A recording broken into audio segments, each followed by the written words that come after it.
મહાદેવ હર મિત્રો, વૃષભ રાશિના માસિક રાશિફળ વિશે વાત કરશું. મોહન ગામે ડેલી રાશિફળ એની ગુજરાતી માસિક રાશિફળ 1 એપ્રિલ 2026 થી 30 એપ્રિલ 2026 સુધીનું માસિક રાશિફળ.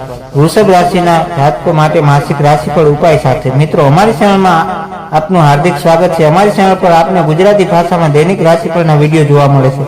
જો આપને પસંદ હોય તો લાઈક કરી શેર કરજો અને અમારી ચેનલ પર નવા હોય તો અમારી ચેનલને સબસ્ક્રાઇબ કરજો. તમારા એક સબસ્ક્રાઇબ થી અમને ઘણું પ્રોત્સાહન મળે છે. માસિક રાશિફળ એટલે કે આખા મહિનાનું અથવા મહિનાના ભાવિની ગણતરી. આ આગાહી ને અંગ્રેજીમાં મંથલી હોરોસ્કોપ કહેવામાં આવે છે. જ્યારે ભારતના કેટલાક ભાગોમાં તેને માસિક રાશિ ભવિષ્ય તરીકે પણ ઓળખવામાં આવે છે.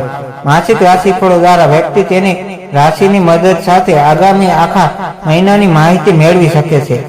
આમાં સમગ્ર મહિનાના રાશિ ચક્રના આધારે વ્યક્તિના ભાવિનો મતલબ કે આગામી આખા મહિનામાં તેના સારા અને ખરાબ દિવસો ગણવામાં આવે છે. રાશિફળનું મહત્વ. રાશિફળ સાથે તમે બધા સારી રીતે પરિચિત છો.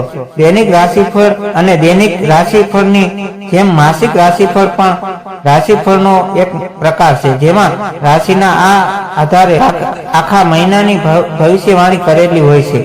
અમે બધા જાણીએ છીએ કે ગ્રહોની સ્થિતિ દરેક દિવસ બદલાતી રહે છે અને ક્યારેક એક અઠવાડિયાની અંદર આ ઘણી વખત સંપૂર્ણપણે બદલાઈ જાય છે.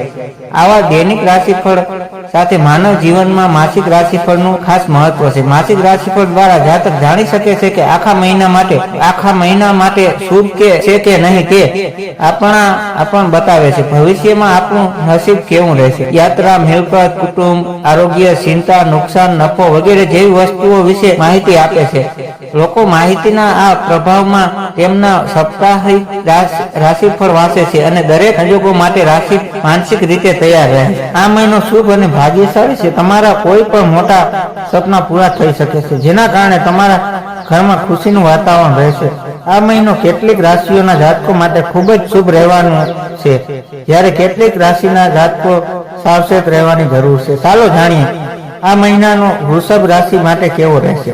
વૃષભ રાશિના જાતકો માટે એપ્રિલ 2026 નો મહિનો મિશ્રિત ફળદાયક રહેવાની સંભાવના છે. આ મહિનામાં ગ્રહોની સ્થિતિ તમારી આર્થિક સ્થિતિ અને પારિવારિક જીવન પર વિશેષ પ્રભાવ પાડશે.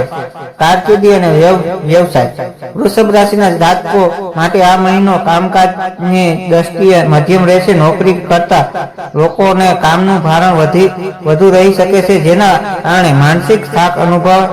જોકે તમે ખેતીવાડી સાથે જોડાયેલા હોવ તો પાકની જાળવણી અને બજારના ભાવ પર ખાસ નજર રાખવી જરૂરી બનશે. નવા વ્યવસાયિક સોદા કરતા પહેલા દસ્તાવેજોની બરાબર તપાસ કરી લેવી વિતાવર છે. આર્થિક સ્થિતિ.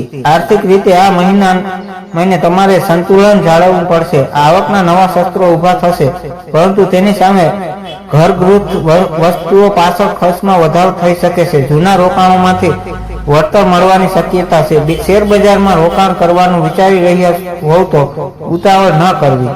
કૌટુંબિક અને પ્રેમ જીવન. પારિવારિક જીવનમાં સુખ શાંતિ જળવાઈ રહેશે. જીવનસાથી સાથેના સંબંધો મધુર બનશે અને કોઈ ધાર્મિક સ્થળની મુલાકાત લેવાનો પ્લાન બની શકે છે. ભાઈ બહેનોનો સાથેના જૂના મતભેદો દૂર થશે. પ્રેમ સંબંધોમાં રહેલા લોકો માટે આ સમય લગ્ન સુધી વાત પહોંચાડવા માટે અનુકૂળ છે. આરોગ્ય. સ્વાસ્થ્યની બાબતમાં એપ્રિલ મહિનો સાવચેતી રહેવાનો સંકેત આપે છે. ખાસ કરીને ગરમીની કારણે પેટની સમસ્યા અથવા આંખોમાં બળતરા જેવી તકલીફ થઈ શકે છે. પૂરતા પ્રમાણમાં પાણી પીવું અને બહારના ખોરાકોથી દૂર રહેવું યોગ્ય છે. પ્રાણાયામ કરવાથી માનસિક શાંતિ મળશે. ઉપાય. દર શુક્રવારે માં લક્ષ્મીની પૂજા કરવી અને જરૂરિયાતમંદ લોકોને સાકર કે સફેદ મીઠાઈનું દાન કરવું. અહીં આપવામાં આવેલી જાણકારી સામાન્ય માહિતી પર અથવા જે તે નિષ્ણાત જ્યોતિષ પાસે લેવામાં આવી છે. મોહન ગામે વ્લોગ તેની ખરાઈની પુષ્ટિ કરતું નથી. કોઈ પણ સલાહને અનુસરતા પહેલા નિષ્ણાતની સલાહ લેવી જરૂરી છે.